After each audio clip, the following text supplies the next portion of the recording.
Welcome to Puerto Rico and arm wrestling part 5. In previous videos, I spoke about the only information that is available to any random person in regards to arm wrestling and in Puerto Rico. Let's continue with some more of my own story to then review outside sources to this discipline that is able to reach any common person, and how will that affect me, as how could it affect others as well. First, we recognize how arm wrestling is a proper subject to speak on to heritage and genetics.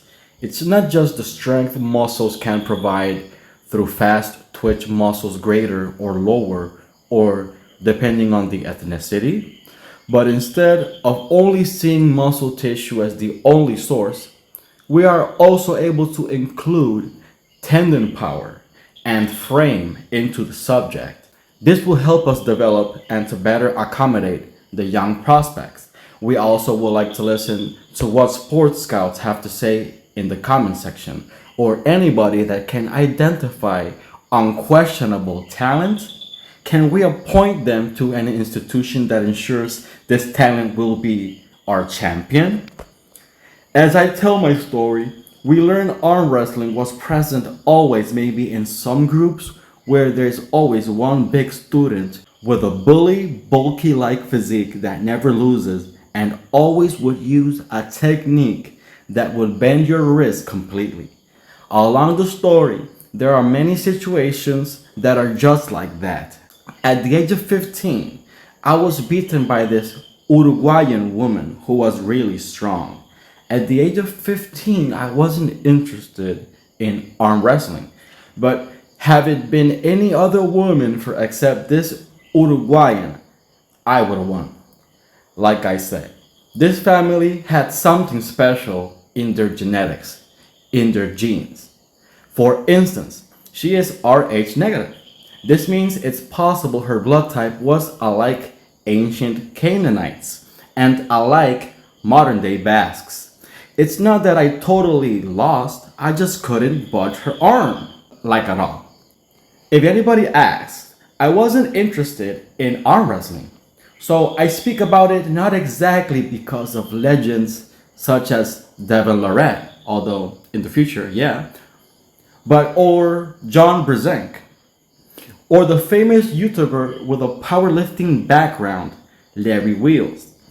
You can say since I was a child, I saw John Brzenk in some shows back in maybe 90s and early 2000. The same I can say about admiring old Dennis the Plankoff content, as well like watching the strongman competitions. These would bring to me a lot of entertainment. The only times they would appear on TV or in some old internet video that would mention them. But in fact, the real reason I actually speak about arm wrestling is through Schoolboy. Through his viral arm wrestling videos is what made me think it was actually cooler. Beat this schoolboy at arm wrestling and win some cash, but nobody could beat this baby-faced champion. I played soccer and I skateboard. I can naturally perform a high level in squats. I used to play baseball, but in squat I was just a bit better than the average human being. But giving so much time to feet or my legs, I was not the best in push-ups. I added an arm wrestling type training to my arm workouts, and by just doing arm wrestling type training, I fixed my push-ups problem.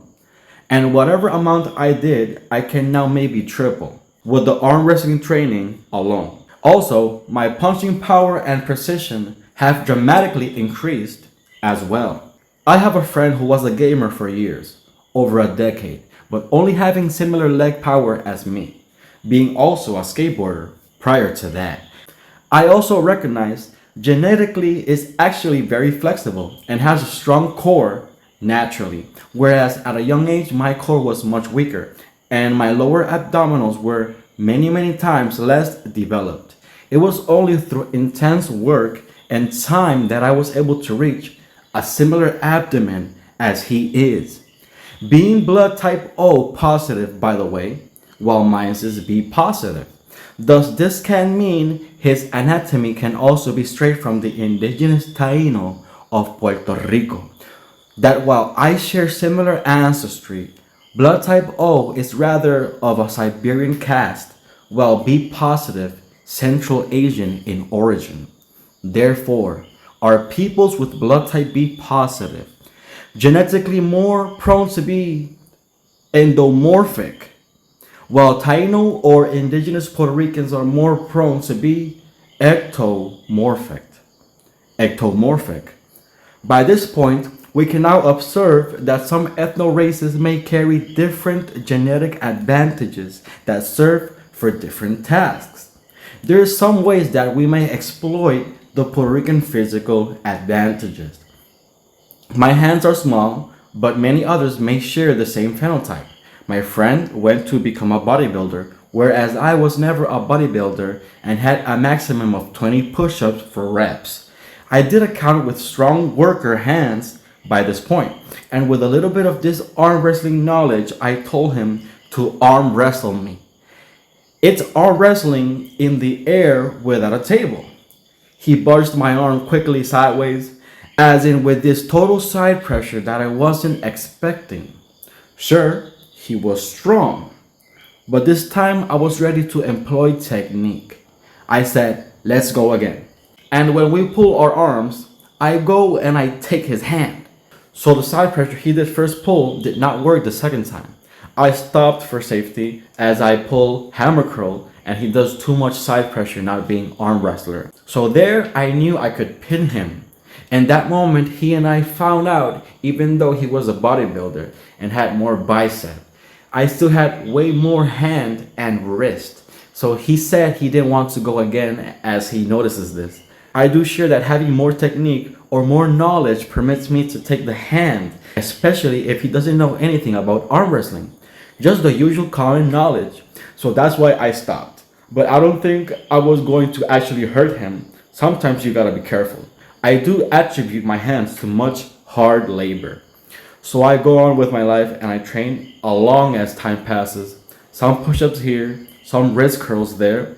I was in a place where I would take the tables and I would wrist curl them.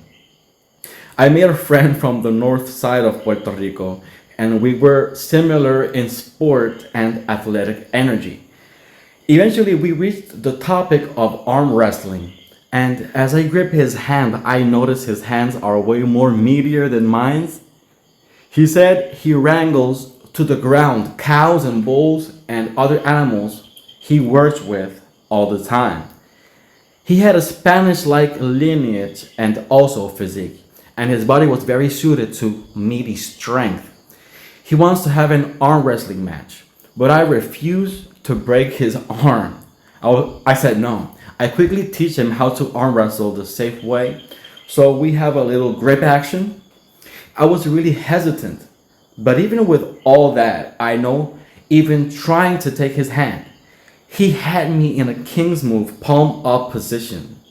Even though he acknowledged my wrist power and my technique, I was in my mind secretly thinking, there's no way that I am taking this guy's hand. Even with all the training I had done, this guy just naturally has the genetics to even surpass my technique with no prior training. We were arm wrestling in that position and he was saying, come on, pull me. He knew.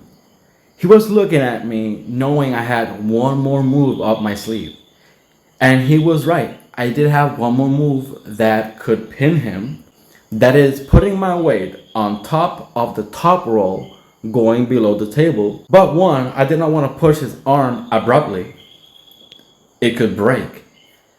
And two, I was honestly also doubting myself by how a man my own size has such a strong meaty hand and wrist.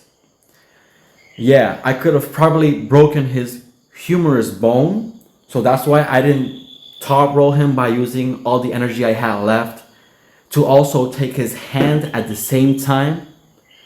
Already realizing how dangerous this was after maybe like a 2-minute grip, I said, okay, that's enough. That's good. After maybe like a year and a half after this, I was able to practice the hook. So if it were to be myself now versus the shape that guy was in at that time, I'm now pretty sure I can take his wrist and be more in the center, with more control, although I go king smooth for his safety reasons. I'm pretty sure now I am able to snap his arm, maybe for sure. This is why every time I grip with somebody, I always try to think of his or hers or my own safety at the same time.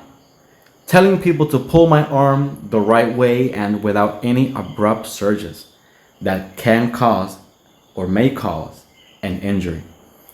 It is also noteworthy to add that I also test people. When I greet a person and they know I am testing their power level, well, these tend to grip my hand harder. When we do the cultural grip greeting of men, whereas in some countries in East Asia, they bow their heads. As I test people, I tell them to pull my arm with their arm. Being these mostly bigger people than myself, they forget about the arm and push with their body weight, and even push me towards them. But it is noteworthy to add that everybody to whom I've done this test to has not taken my hand, nor are they able to open my arm. But I'm lacking years of training. A video like this is not only made to acquire ideas and to record aspects of sports and athleticism through genetics that can help Puerto Rico in the future, but some of this knowledge can be seen to treat arm injuries through arm wrestling therapy recovery training. That from one discipline, we can also improve and further understand the mechanics of other athletic disciplines. When I add knowledge from other disciplines to one certain discipline that I am training, then the quality of my performance becomes much better.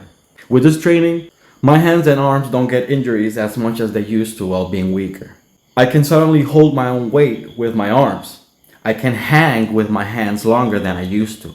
My punches are heavier and more precise. My grip, tighter. With this training, I can hold objects with one hand that otherwise I had to hold with two hands, only having over 2 decades of all sorts of sports under my belt. I think arm wrestling can even be very fitting for women, climbers, throwers, basketball players, and strong men and powerlifters. I do believe weak, tent-dwelling people can really benefit from the type of training as a tool to live life with better functioning arms. Otherwise, the general public can also maybe compete because of the longevity that arm wrestling is known to provide for men and women of all ages.